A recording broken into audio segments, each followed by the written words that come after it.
Last week, our church observed the National Indigenous Day of Prayer on Wednesday. What I'd like to do this morning is look at an episode in the history of our church and of our country that illuminates something about what Jesus has to say to us in St. Matthew's Gospel.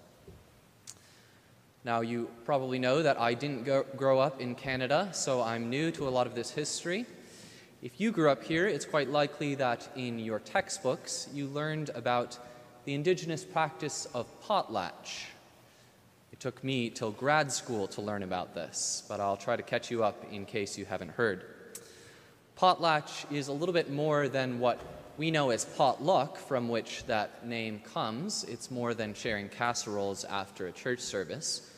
It's a ritual feast that brings together a community, and in the context of that feast, property is redistributed. Sometimes property is even destroyed.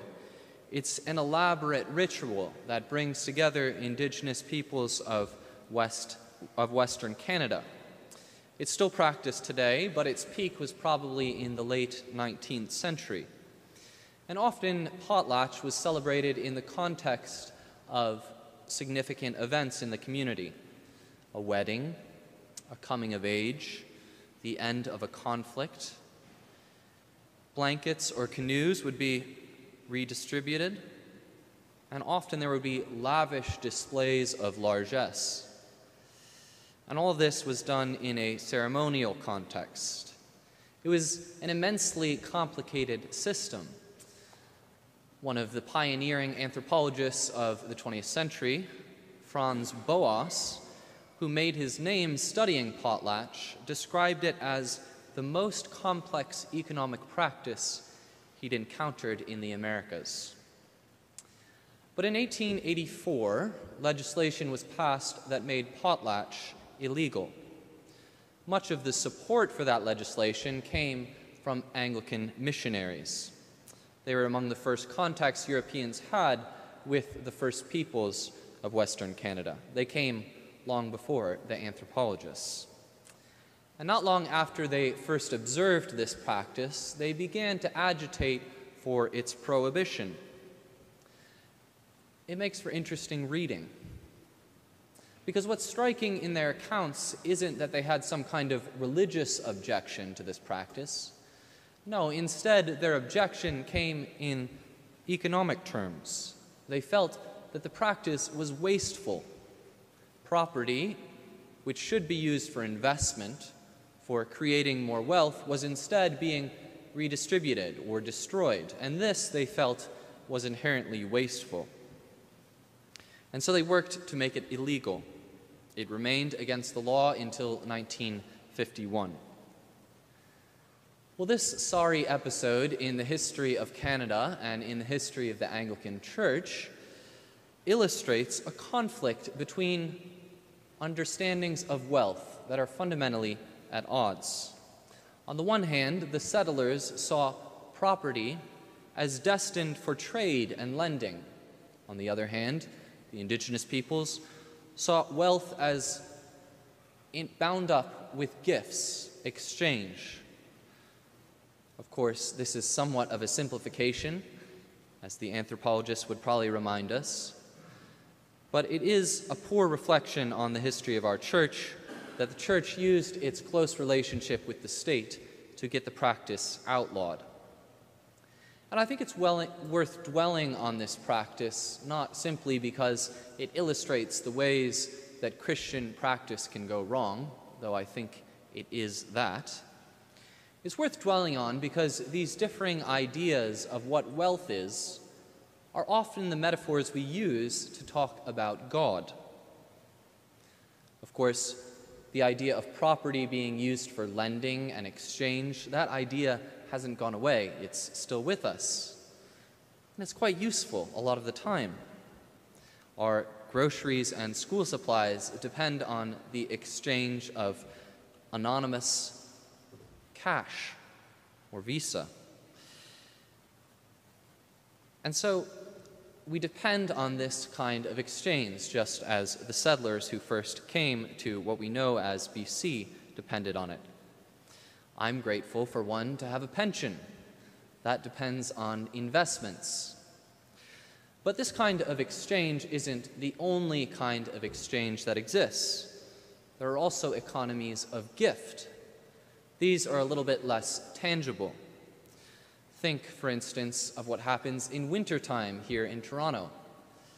I may shovel my neighbor's sidewalk, and I may wake up a few weeks later to find that he shoveled mine. It's not exactly a this for that.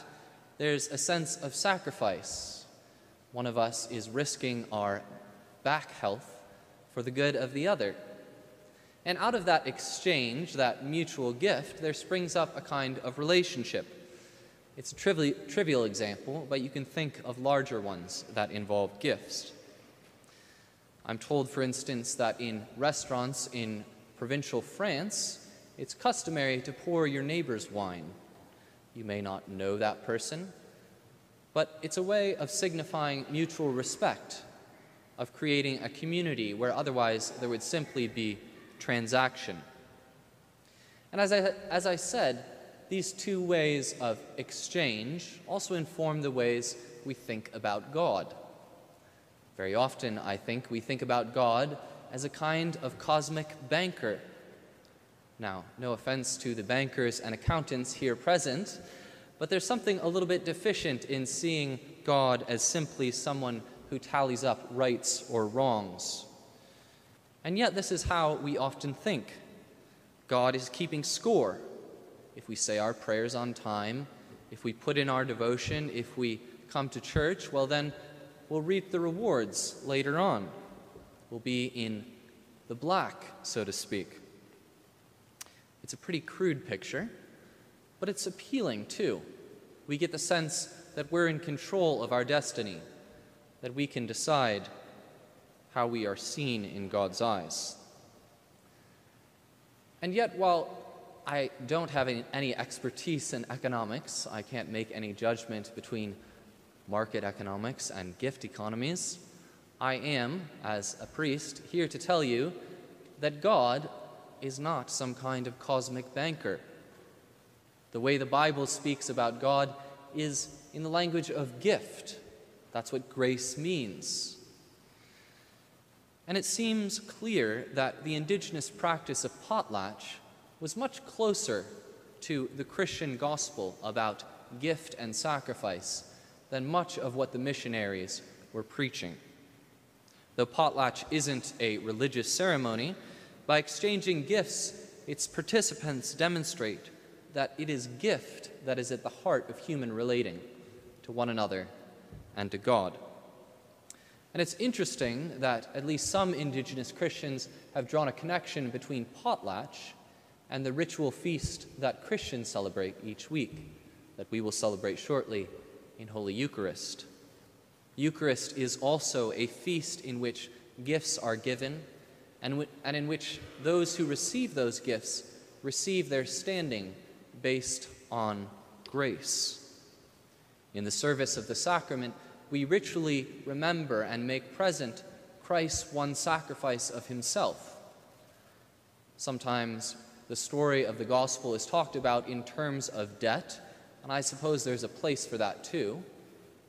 But what is at work in the story of Christ, the story that we return to week after week, is a story of gift, of grace, of Christ's offering of himself to God. Death and resurrection don't fit neatly into any ledger books. They're beyond that.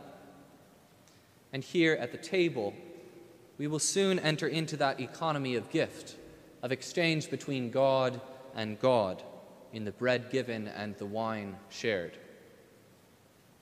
Well, what's true of Sunday morning and of communion is also true of the Christian life.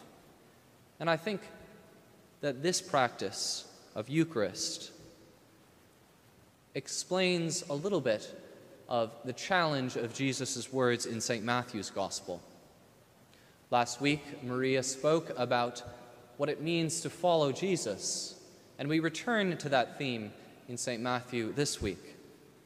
Here he has biting words for those who would follow him easily. He warns them that their reputations will suffer, that friendships and family relationships will be called into question. And then that great puzzling line, those who find their life will lose it, and those who lose their life for my sake will find it. This kind of loss is not the temporary loss of a loan. This isn't the language of investment. It's the language of gift, of sacrifice. Jesus insists that if we're going to follow him, we'd better be ready to give something up. I suggest if you think that following Jesus is easy, perhaps you're not doing it right. You're going to have to give something up. And that means that God's economy doesn't have the same rules as my pension or your mortgage. What's given up isn't necessarily lost. What looks like failure at first glance may in fact be a sacrifice. Think of a mother whose promising career is just getting started, but she has to step back to care for a sick child. She doesn't really register in the labor and employment numbers in a positive way. She may not be remunerated in the way she ought to be, and her sense of self may suffer in a society that's fixated on wealth and lifetime earnings. But her sacrifice, in Christian terms, isn't simply a loss. It's a sharing in Christ's sacrifice. The things that we give up unite us to Christ's own self-giving. And here I think the saints can give us a boost. I think of a saint like Florence Latimer, who smiles over us each Sunday. There she is in the stained glass, the first woman priest in the Anglican Communion. You'll notice that she's holding that host, the Eucharist. And she risked a great deal to bring the sacrament to those who were without it. Some of you know her story, how she was ordained in secret in Hong Kong in the middle of World War II, and she risked her own life to bring the sacrament to Christians in China, suffering under Japanese persecution. Well, that wasn't the end of what she gave up. Even after the war was over, she was forced to give up her orders to step back from Christian ministry when the Chinese Communist Party clamped down on the churches. There's a story that when the Communist Party closed the churches, she was forced to cut up her vestments with scissors. She had a sense for what following Christ might involve, the sacrifice that she was called to. Only later, after she'd moved to Hong Kong and finally to here in Toronto, did she emerge as a pioneer, as the first woman priest in our communion. I think that story, that saint who smiles down on us, gives us a picture of what our own small sacrifices might involve, the ways our lives might be tied up with Christ's sacrifice. For as Florence Lee would be the first to remind us, there is only one sacrifice.